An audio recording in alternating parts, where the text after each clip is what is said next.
आज मैं महिलाओं के अंदर देखने वाला very ignorant but most important symptoms के बारे में बात करने जा रही हूँ। वो है वाइट डिस्चार्ज, या आप उसको प्रदर कह सकते हैं या ल्यूकोरिया बता सकते हैं, पानी गिरना या फिर दांत गिरना, पानी बहना।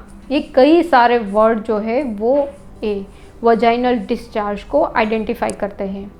मैं वैद्य पूजा Makadia as an Ayurveda gynaecologist आज सोहम आयुर्वेद के चैनल पर आपको इस बारे में पूरी जानकारी दूंगी। वजाइनल डिस्चार्ज पहले तो ये देखते हैं कि वो नॉर्मल है या एबनॉर्मल है। जैसे कि शरीर में कई सारे छिद्र है जिसमें हम ये बता सकते हैं कि कान है, तो कान में उसकी रचना इस तरह से दी गई कि उसमें कुछ अंदर जा न पाए। नाक से भी अंदर कई सारे छोटे छोटे हेयर फॉलिकल्स है जिससे कुछ जो धूल वगैरह है वो अंदर ना चला जाए। वैसे ही वजाइना है वो एक ओपनिंग है, मतलब ये एक छिद्र है। तो वजाइना की जो दीवार है उसमें कई सारे गुड बैक्टीरियाज रहते हैं जो वहाँ का वातावरण है वो एसिडिक रखता है ताकि बाहर का इन्फेक्शन अंदर लग ना पाए। तो ये जो बैक्टीरिया है वो हर रोज़ के तौर पर उसका वर्क करते हैं और थोड़ी थोड़ी मात्रा में वो डिस्चार्ज अब दिन भर में थोड़ा सा निकालते हैं। जैसे कि हम सिंपल ऐसे बोले कि हर रोज़ घर में पोछा लगाते हैं और पोछा में जितनी धूल आती है, मिट्टी आती है, वैसे ही वजाइना है थोड़ा थोड़ा डिस्चार्ज निकालता रहता है। लेकिन ये डिस्चार्ज इतना भी ज़्यादा नहीं होना चाहिए कि जिसमें आपको वेट फीलिंग हो। इसमें कोई किसी भी टाइप की स्मेल नहीं होनी चाहिए, किसी भी टाइप का कलर इंडिकेट नहीं करना चाहिए, जैसे कि वो येलो हो या फिर बहुत थिक वाइट हो, ग्रीनिश हो या ब्राउनिश हो, ऐसे किसी भी प्रकार का नहीं होना चाहिए। इसमें ना ही इचिंग होनी चाहिए और इसमें बर्निंग भी नहीं होनी चाहिए। अगर इस टाइप का आपका डिस्चार्ज है तो वो नॉर्मल है, मतलब कि वजाइना अपना नॉर्मल फंक्शनिंग कर रही है। अगर इस क्राइटेरिया में नहीं आ रहा है तो आपको वैद्य को या डॉक्टर को दिखाने की अति आवश्यक है। कुछ कुछ ऐसी एज भी है जिसमें ये डिस्चार्ज नॉर्मली देखने को मिलता है। उसमें पहला है प्यूबर्टी। जब मासिक शुरू होता है तो उस टाइम पे हार्मोन का फेरफार होने की वजह से भी ऐसा थोड़ा थोड़ा डिस्चार्ज देखने को मिलता है। दूसरा है प्रेगनेंसी के दौरान गर्भाशय के आसपास की जो भी ब्लड वेसल्स है उसमें भी फ्लो बढ़ जाने की वजह से और उसका प्रेशर है वजाइना के ऊपर आने की वजह से भी वजाइना में डिस्चार्ज थोड़ा ज़्यादा मिलता है। तीसरा है मेनोपॉज आने के समय। मेनोपॉज आने के समय भी शरीर के हार्मोन का फेरफार होने की वजह से भी ऐसा डिस्चार्ज आपको देखने को मिलता है। इसके अलावा आपके ओव्यूलेशन के टाइम पे, मतलब कि मासिक के बीच के दिनों में 12 से 18 के बीच के दिनों में आपको एक थिक ग्लू टाइप जैसा एक डिस्चार्ज मिलता है जिसको ओव्यूलेशन डिस्चार्ज भी कहते हैं। और इसके अलावा जो गर्ल चाइल्ड है वो जो 10 से 15 दिन की गर्ल चाइल्ड है उसमें भी वजाइना में डिस्चार्ज देखने को मिलता है। तो ये सारी कंडीशंस है जिसमें आपको वजाइनल डिस्चार्ज नॉर्मली देखने को मिलता है।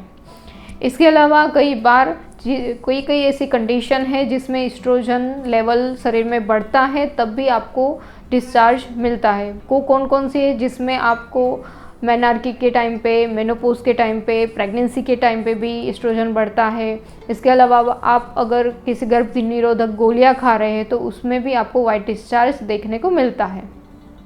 ये सारी जो कंडीशंस और एज के हिसाब से आपको ये सिम्टम्स देखने को मिलता है। लेकिन और भी कोई पैथोलॉजीज़ है जिसमें आपको लोअर बैक एक रहता है, लोअर एब्डोमिनल पेन रहता है, क्रॉनिक कॉन्स्टिपेशन है, आपको पीआईडी है, मतलब कि पेल्विक इन्फ्लेमेटरी डिजीज़ है, प्रेगनेंसी के टाइम पे पेल्विक कंजेशन है। ऐसी कई सारी कंडीशंस में भी आपको वाइट डिस्चार्ज मिलता है। और इसमें खास करके गर्भाशय के मुख पर चांदी होना, मतलब कि सर्वाइकल इरोजन में भी आपको प्रोफ्यूजली डिस्चार्ज मिलता है।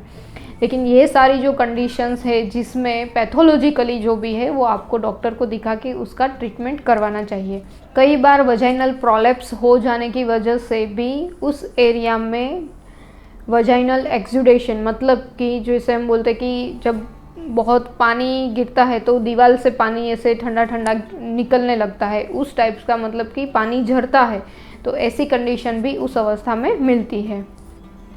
ये जो वजाइनल डिस्चार्ज है, अगर उसको क्लिनिकली देखा जाए तो उसमें कौन कौन से सब्सटेंस मिलते हैं, तो उसमें रहते हैं वजाइनल सेल्स, सर्विक्स सेल्स, कभी कभार यूट्रस सेल्स, डेब्रीज, म्यूकस और जो बैक्टीरिया है उस वो प्रेजेंट रहती है। लेकिन खास करके इसमें कोई पस सेल्स नहीं रहते हैं, WBC नहीं रहते हैं और कोई इन्फेक्शंस नहीं रहता है। तो ये टाइप का डिस्चार्ज है वो कम्प्लीटली नॉर्मल है। अगर आपको वाइट डिस्चार्ज है वो हर रोज़ नहीं होता है, कभी कभार होता है, ऐसा कुछ है, और मैंने जो जो कंडीशंस दिखाई है अगर उसमें से आप कहीं पे भी कोरिलेट करते हैं तो मैं आगे उसकी रेमेडीज़ बता रही हूँ, उसके ऊपर ज़रूर ध्यान दें। पहला है उसमें कि आपको कब्ज ना हो।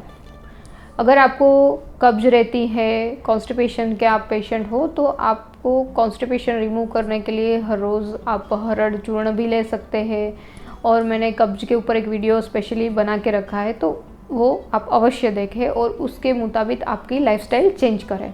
वजाइनल डिस्चार्ज के लिए ये एक इफ़ेक्टिव रेमेडी है, वो है चावल का पानी, जिसको आयुर्वेद में बताया है तंदुलोदक। कैसे बनाना है, 1 चम्मच आप चावल लीजिए, उसको कूट कर 100 ml जितने पानी में उसको 2 से 3 घंटे के लिए भिगो दें। फिर उसको मसल कर छान कर वो पानी आपको दिन में 2 बार कंज्यूम करना है। ऐसा करने से आपको अगर नॉर्मली वाइट डिस्चार्ज अगर थोड़ा ज़्यादा बढ़ गया है तो भी वो कंट्रोल हो जाता है।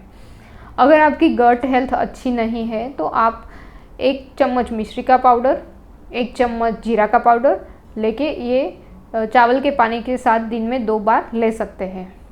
अगर आपके शरीर में बहुत ज़्यादा पित्त प्रधानता है तो आपको गुड़ूची का स्वरस मतलब कि गिलोय का रस या फिर आप अरडूसा का रस भी दिन में 1-1 चम्मच 2 बार सेवन कर सकते हैं।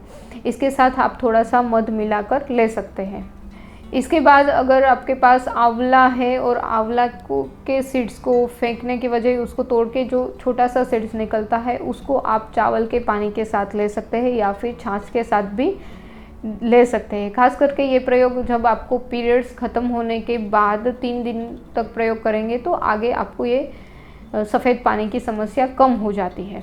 इसके अलावा अगर आप प्रेगनेंसी के लिए प्रयत्न कर रहे हैं और आपको डिस्चार्ज हो रहा है तो आप नाक के शर का चूर्ण मिलता है किसी भी फार्मेसी से, तो आप उसको 1 चम्मच लेके छाछ के साथ ले सकते हैं। और जिस दिन ये लिया तो उस दिन आपको दोपहर को छाछ और चावल ही खाने में लेना है। वाइट डिस्चार्ज के समय आपको खाने में क्या क्या सावधानी रखनी चाहिए, हो सके तो आपको गेहूँ कम करना चाहिए और जौ का प्रयोग करना चाहिए। दूसरा, आपको 1 साल पुराना साठी चावल मतलब कि ब्लैक राइस या फिर वाइट राइस आप 1 साल पुराना लेना चाहिए। इसके अलावा आपको खाने में गाय का दूध का सेवन करना चाहिए, खजूर, कोकोनट, पेठा मतलब कि जो कद्दू है उसका प्रयोग, और सिंगाड़े का आटा की कोई भी चीज़ आप प्रयोग कर सकते हैं। अगर आपको बहुत ज़्यादा पित्त प्रधान प्रकृति है तो आपको मटके के पानी में 1 चम्मच मध या मिश्री मिलाकर भी आप ले सकते हैं।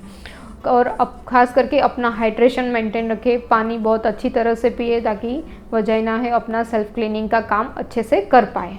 खाने में दही का प्रयोग, फर्मेंटेड चीज़ें, बासी खाना, ये सब अवॉइड करना है। और ख़ास करके जो भी अंडर गारमेंट्स है और जो बाहर भी क्लॉथ है वो कॉटन के है वो श्योर रखें। इसके बाद एक इफ़ेक्टिव रेमेडीज़ आपको बता रही हूँ, वो है सिट्स बाथ। सादा पानी आपको टब में भरना है और अनकवर होके सिर्फ आपको 5 से 7 मिनट के लिए आपका कटी डूबे उतना आपको बैठना है। ये आपको वाइट डिस्चार्ज जो हो रहा है उसमें आपको बहुत सारा फ़ायदा देता है। लेकिन जब भी ये प्रयोग करें तो खाली पेट करें या फिर खाने के 2 घंटे के बाद करें। और ख़ास करके महिलाएं ये बार बार करती है कि जब भी मल वेग उपस्थित होता है या फिर मूत्र वेग उपस्थित होता है तो उसको रोकते हैं, उसकी वजह से अपान वायु की दुष्टि होती है और उसको ये वजाइना में डिस्चार्ज है वो बढ़ जाता है। तो आपको जब भी आपको मल मूत्र मतलब कि उसके अर्जीस आए तब उसको रोकना नहीं है और उसको टाइमली उसको एक्सुडेट करना है।